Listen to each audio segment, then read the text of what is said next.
भारत में मुस्लिमों के खिलाफ अत्याचार हो रहा है। प्रधानमंत्री मोदी मुस्लिमों के खिलाफ नफरत फैला रहे हैं और तो और झूठी इंफॉर्मेशन फैला रहे हैं। ये हम नहीं कह रहे हैं, ये वो रिपोर्ट कह रही है जो कि USCIRF के द्वारा आई है और उसमें भारत पर कई सारे आरोप लगाए गए हैं। ये पूरी रिपोर्ट मेरे पास है। ये कहा गया है मुस्लिमों पर अत्याचार हो रहा है, मोदी की बुराई की गई है। नई US रिपोर्ट में भारत पर ये बड़े दावे क्या हैं? RSS, बाबरी मस्जिद, कश्मीर कुछ नहीं छोड़ा है। अब मैं आपको आसान भाषा में बताती हूँ आखिरकार ये सब क्या है। नमस्ते, मेरा नाम रिमझिम जेठानी है और आप मेरा शो रिमझिम के 5 पॉइंट्स देख रहे हैं।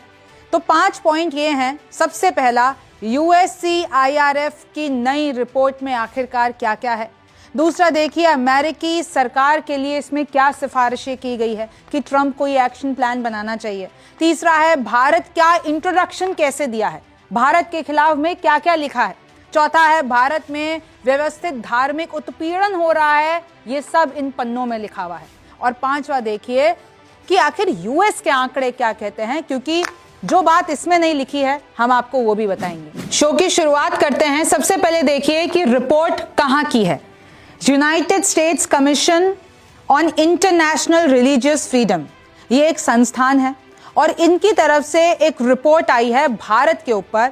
अगर आप इनकी वेबसाइट पे भी जाते हैं तो आपको ये 2 लिंक दिखेंगी। India's political system facilitates intolerance towards religious minorities, और ये वही रिपोर्ट्स है जो इस वक्त मेरे हाथ में है। ये पूरी अंग्रेजी में है, तो मैंने इसको आपके लिए ब्रेकअप किया है। देखिए आप, systematic religious prosecution in India, कि भारत में मुस्लिमों के खिलाफ, अल्पसंख्यकों के खिलाफ इतना अत्याचार हो रहा है और इसमें कोई कुछ नहीं कर रहा है। अब मैं बताती हूं कि इस रिपोर्ट में क्या क्या लिखा है। देखिए शुरू से शुरू करते हैं। 2024 में भारत में धार्मिक स्वतंत्रता की स्थिति और बिगड़ गई है, यानी पहले जैसे थी उससे भी अब वो बदतर हो गई है। अब देखिए इसके जो कीवर्ड्स है ना, वो मैं आपको बता देती हूँ कि क्या क्या लिखा है इन्होंने। कि धार्मिक अल्पसंख्यकों पर हमले हो रहे हैं, भेदभाव हो रहा है। चुनावों से पहले बीजेपी नेता और PM मोदी मुसलमानों पर नफरती और झूठी बयानबाजी करते हैं। फिर ये लिखा हुआ है, ऐसी बयानबाजी से अल्पसंख्यकों पर, मुस्लिमों पर हिंसा और हमले बढ़ रहे हैं। ये सब कुछ अमेरिकी रिपोर्ट में लिखा है कि कैसे लोग प्रॉपर्टी और प्लेसेस ऑफ वर्शिप एक्ट का गलत इस्तेमाल कर रहे हैं। UAP और FCRA इस्तेमाल करके पत्रकारों को, अल्पसंख्यकों को, कार्यकर्ताओं को जेल में डाल दे रहे हैं। कैसे नए क्रिमिनल कोड लाके अल्पसंख्यकों पर एक खतरा सा मंडरा रहा है, राष्ट्र की अखंडता को खतरा है, ये कह के मुस्लिमों को जेल में डाला जा रहा है। 2019 में सरकार ने CAA के नियम लागू किए और सिर्फ गैर मुस्लिमों को, शरणार्थियों को ही नागरिकता दी। फिर उन्होंने लिखा है कि CAA विरोध में गिरफ्तार उमर खालिद, मीरन हैदर, शर्जील इमाम अब तक जेल में है UAPA के केस में। और ऐसी न जाने कितनी बात लिखी है। चाहे आप CAA NRC ले लीजिए कि ये मुसलमानों से नागरिकता छीनने का सरकार का प्रयास है। असम में 28 मुसलमानों को गैर नागरिक घोषित करके डिटेंशन सेंटर भेज दिया गया। DDA सहित कई एजेंसियों ने मस्जिदों को गिराकर मंदिर निर्माण को बढ़ावा दिया। ये सब इन पन्नों की बातें मैं आपको बता रही हूँ, सब अंग्रेजी में लिखा हुआ है। जनवरी में PM मोदी ने अयोध्या राम मंदिर का उद्घाटन किया, जिसके बाद 6 राज्यों में हमले भड़क गए। तो इन्होंने बाबरी मस्जिद, राम मंदिर, IPAC की धारा 295 के बावजूद मुस्लिम संपत्ति और मस्जिदों पर बुलडोजर चलाए। एंटी कन्वर्जन कानून और गौकशी कानून का दुरुपयोग करके मुस्लिमों को फंसाया। UP पुलिस ने 20 ईसाइयों को धर्मांतरण आरोप में गिरफ्तार कर लिया। और देखिए आगे क्या क्या लिखा हुआ है, पूरे एक एक वर्ड मैं आपको बता रही हूँ कि पढ़कर आई हूँ। UP ने नया बिल लाया, धर्मांतरण पर आजीवन कारावास यानी कि उम्र कैद कर दी। UP हाईकोर्ट ने कलीम सिद्दीकी और 11 लोगों को उम्र कैद की सजा सुनाई इसी लॉ के तहत। उत्तराखंड में UCC बिल लाकर इंटरफेथ कपल्स की निगरानी बढ़ा दी। विदेशों में भारतीय एजेंसियों पर सिख समुदाय के एक्टिविस्टों को टारगेट करने के आरोप लगे हैं। पत्रकारों और कार्यकर्ताओं के OCI रद्द कर दिए क्योंकि वो ये सब कुछ दिखाना चाहते थे। कनाडा और रॉ के अधिकारियों पर आरोप है, कनाडा ने रॉ के अधिकारियों पर आरोप लगाया है कि अमेरिकी सिख नेता की हत्या की कोशिश की गई है। अब देखिए कि कैसे अमेरिकी सरकार के लिए कुछ सिफारिशें इस रिपोर्ट में हैं। यानी कि रिपोर्ट ट्रंप सरकार को कह रही है कि भारत के खिलाफ एक्शन लो। और क्या एक्शन लो? भारत को कंट्री ऑफ पर्टिकुलर कंसर्न यानी CPC घोषित किया जाए। और ये धार्मिक स्वतंत्रता उल्लंघन जो भी करते हैं, चाहे वो व्यक्ति हो, संस्थान हो, उन पर प्रतिबंध लगाया जाए और अमेरिका में उनकी एंट्री रोकी जाए। वो एक विकास यादव वाला आपको केस पता होगा कि रॉ जैसे नामित लोगों की, जो भी रॉ में है और वो ऐसी एक्टिविटीज में है, उन लोगों की एंट्री बैन की जाए, उनकी संपत्तियां फ्रीज की जाए। अमेरिकी दूतावास धार्मिक स्वतंत्रता पर अधिक खुलकर बयान दे। फिर अब एक तो है अमेरिकी सरकार को सिफारिशें, दूसरा इसमें पॉइंट है कि अमेरिकी कांग्रेस के लिए क्या सिफारिशें हैं कि भाई ट्रांजैक्शनल रिप्रेशन रिपोर्टिंग एक्ट 2024 लाओ और जितनी भी ऐसी चीजें भारत में हो रही है उन सबको रिपोर्ट करवाओ। भारत को जो ये हथियार बिक्री की जा रही है, जैसे कि MQ-9B ड्रोन, कहीं भारत इसको धार्मिक उत्पीड़न के लिए तो नहीं इस्तेमाल कर रहा है, तो इसकी समीक्षा करो, वरना इन हथियारों की जो अमेरिका से जा रहे हैं उनकी एंट्री रोको। सोचिए कि कितना कुछ इस रिपोर्ट में भारत के खिलाफ लिखा हुआ है कि अगर भारत दौरे पर कोई भी कांग्रेस का व्यक्ति, यानी कि अमेरिकन कांग्रेस का व्यक्ति अगर जाता है तो वो अल्पसंख्यक समुदाय और सिविल सोसाइटी से मुलाकात करे। अच्छा, भारत के बारे में क्या लिखा है ये भी देख लीजिए। ये सब कुछ इसमें लिखा है, बैकग्राउंड, हेट स्पीच। अब मैं आपको बताती हूँ इन लोगों ने भारत के सामने, भारत के लिए क्या क्या लिखा है। भारत दुनिया का सबसे बड़ा लोकतंत्र है, आबादी 1.4 बिलियन, हिंदू इसमें 79.8% है, मुसलमान 14.2%, ईसाई 2.3% और सिख 1.7%। यहाँ पर बौद्ध, जैन, बहाई, पारसी, यहूदी हैं। संविधान की धारा 25 सभी को धर्म की स्वतंत्रता देती है। बीजेपी 2014 से सत्ता में आई और जून 2024 में फिर से चुनी गई। ये देखिए, अब ये टारगेटेड मोदी सरकार पर हमला है। बीजेपी की नीतियां हिंदू राष्ट्र बनाने की दिशा में है। चाहे संविधान सेक्युलर है लेकिन हिंदू राष्ट्र बनाना चाहते हैं। संविधान के धर्मनिरपेक्ष सिद्धांतों के खिलाफ है ये सब कुछ। चुनाव से पहले सरकार ने मुस्लिम और अल्पसंख्यकों के खिलाफ भाषण दिया। पीएम मोदी ने विपक्ष पर हिंदू धर्म मिटाने का आरोप लगाया। अमित शाह ने विपक्ष को शरिया लागू करने का खतरा बताया कि अगर विपक्ष सत्ता में आता है तो ये लोग शरिया कानून लगा देंगे। ऐसे भाषणों से मुस्लिमों पर और अल्पसंख्यकों पर हमले बढ़ गए, ऐसा इस रिपोर्ट में, अमेरिकी रिपोर्ट में दावा किया गया है। कुछ एग्जाम्पल्स भी लिए गए हैं। मीरा रोड में एमएलए के भाषण के बाद मुसलमानों पर हमला हुआ। याद कीजिए, नीतीश राणे और गीता जैन का बयान था। 12 में से 28 राज्यों में एंटी कन्वर्जन कानून मजबूत करने का प्रयास किया। लव जिहाद पे कानून लाया गया। उम्र कैद का मामला इसमें डाला गया। छत्तीसगढ़ वाला इधर एग्जाम्पल लिया गया है। असम में नॉन साइंटिफिक हीलिंग पर प्रतिबंध लगाया। अगर कोई प्रेयर कर रहा है, कोई किसी भी तरीके से चीजें कर रहा है तो उस पर बैन लगाया, उसको रोको गया। गुजरात में हिंदुओं को बौद्ध, सिख या जैन बनने के लिए अनुमोदन लेना होगा, यानी डिस्ट्रिक्ट मजिस्ट्रेट को बताना होगा अगर गुजरात में कोई भी हिंदू कोई दूसरा धर्म अपना रहा है तो। राजस्थान ने पुराना कानून हटाकर लव जिहाद रोकने वाला नया कानून लाया और यूपी में भी, राजस्थान में भी, असम में भी उम्र कैद तक का प्रावधान किया। 2024 में हिंसा और हमले जारी रहे। छत्तीसगढ़ में 200 लोगों ने 18 ईसाई परिवारों पर हमला किया। गांव पंचायतों ने ईसाइयों को धर्म छोड़ने या गांव छोड़ने का फरमान दिया। यानी मुस्लिमों पर तो अत्याचार हो रहा है, साथ में दूसरे जो अल्पसंख्यक हैं ईसाई, उन पे भी अत्याचार हो रहा है। और इस रिपोर्ट में ये सारे एग्जाम्पल्स बताए गए हैं, चाहे वो मणिपुर हो, चाहे वो यूपी में मंदिर मस्जिद विवाद हो जिसमें 4 मौतें हो गई, मुसलमानों पर गौ रक्षा कानून के बहाने हमला करना। अगस्त में एक मुस्लिम मजदूर को गौ रक्षकों ने पीट कर मार डाला। उसी महीने एक 72 वर्षीय बुजुर्ग और एक 19 वर्षीय हिंदू छात्र, भाई लोगों ने समझा कि वो मुस्लिम है लेकिन वो हिंदू निकला और उसको मार डाला। तो इसी तरीके से इस रिपोर्ट में ये आरोप लगाए गए हैं। फिर इस रिपोर्ट में यह कहा गया कि अमेरिका और भारत के संबंध कैसे हैं। अमेरिका और भारत का बायलैटरल रिश्ता मजबूत है और ये बात डिस्पाइट ये जानते हुए कि इधर धार्मिक भेदभाव हो रहा है। तो इस रिपोर्ट में कहा गया कि अमेरिका को इतनी ढील नहीं देनी चाहिए भारत को।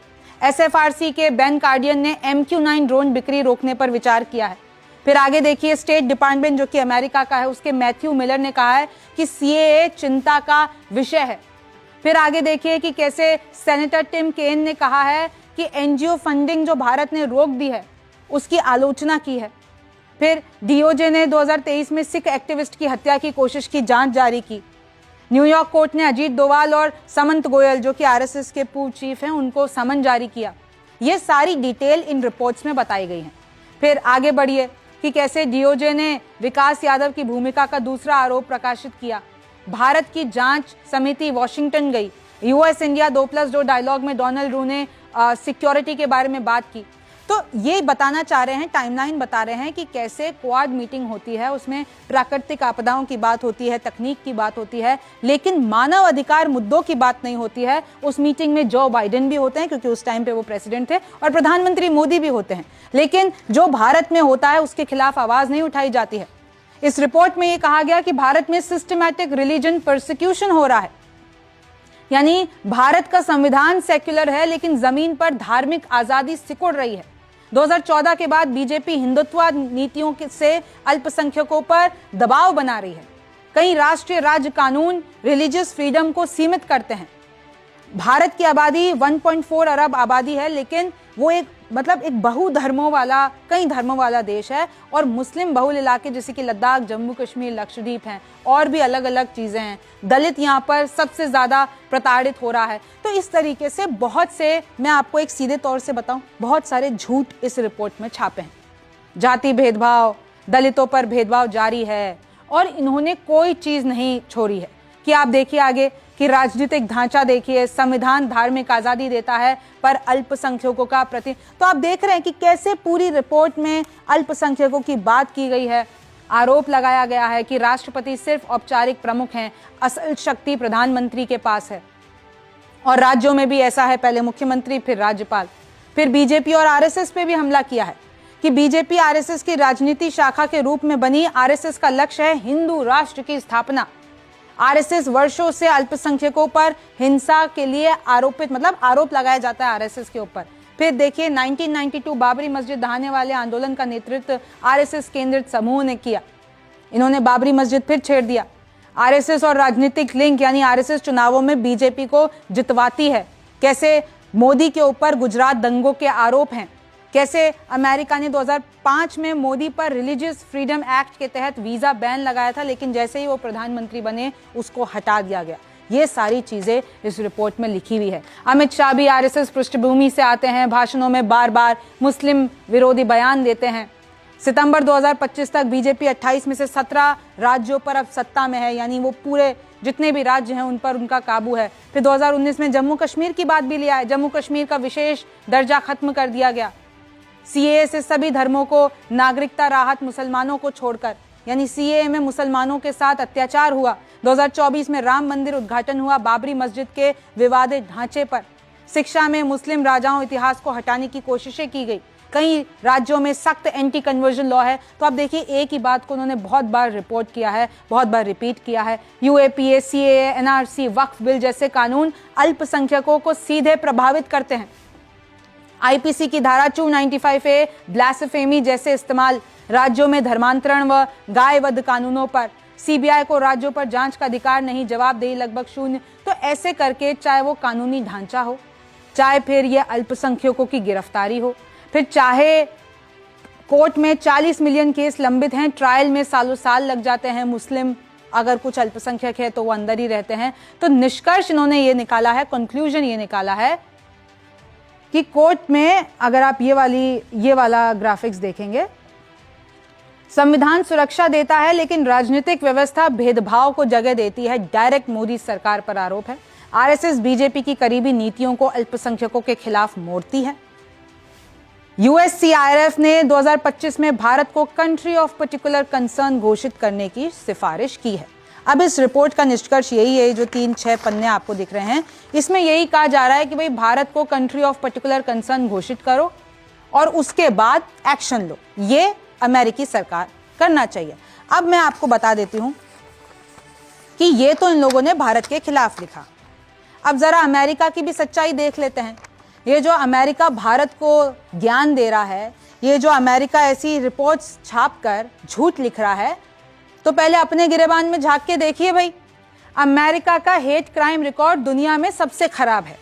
ज्यूज, मुस्लिम, सिख, हिंदू सभी कम्युनिटीज पर हमले बड़े हैं। अमेरिका की बात हो रही है।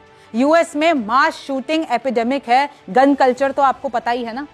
मस्जिदें हो, गुरुद्वारे हो, मंदिर हो, वहां पर हमले होते हैं। अपने मूल निवासियों का दर्द, यानी अपने मूल निवासियों की रक्षा नहीं कर पाते हैं। इनके जो नेटिव अमेरिकन से उनके साथ फोर्स्ड कन्वर्जन होता है, उनके साथ अत्याचार होता है, तो वो खुद के तो लोगों को संभाल नहीं पाते और अमेरिका भारत के खिलाफ ऐसी झूठी रिपोर्ट प्रकाशित करते हैं। इस्लामोफोबिया, एंटीसेमिटिज्म यानी यहूदियों के खिलाफ नफरत, ये सब रिकॉर्ड हाई है अमेरिका में। अमेरिका में कास्ट डिस्क्रिमिनेशन का भी बड़ा मुद्दा है, नस्लीय भेदभाव, धार्मिक स्थलों पर बढ़ते हमले, पनपते कट्टरवाद को ठीक कीजिए। तो आप देखिए कि वो अमेरिका ये जो रिपोर्ट में हमको ज्ञान दे रहा है, तो थोड़ा वो अपने गिरेबान में भी झांक लेता। ये सारी चीजें उसने पहले भी कही है, ऐसी रिपोर्ट पहले भी आई है और पहले भी भारत ने ऐसी रिपोर्ट्स को एकदम यूजलेस, सेंसलेस और ये जितनी भी चीजें इसमें लिखी हुई उसको नकारा है। और अब जो ये नई रिपोर्ट आ गई है, उसके बाद हम यही कहना चाहेंगे कि अमेरिका पहले ज्ञान देने से पहले खुद के अंदर झांके। भारत बातचीत के लिए तैयार है, लेकिन ऐसी हिपोक्रेसी नहीं चलेगी। आपका इसके बारे में क्या सोचना है, मुझे कमेंट सेक्शन में जरूर बताइए। आप रिमझिम के 5 पॉइंट्स देख रहे थे। मेरा नाम रिमझिम जेठानी है। आपसे फिर मुलाकात होगी।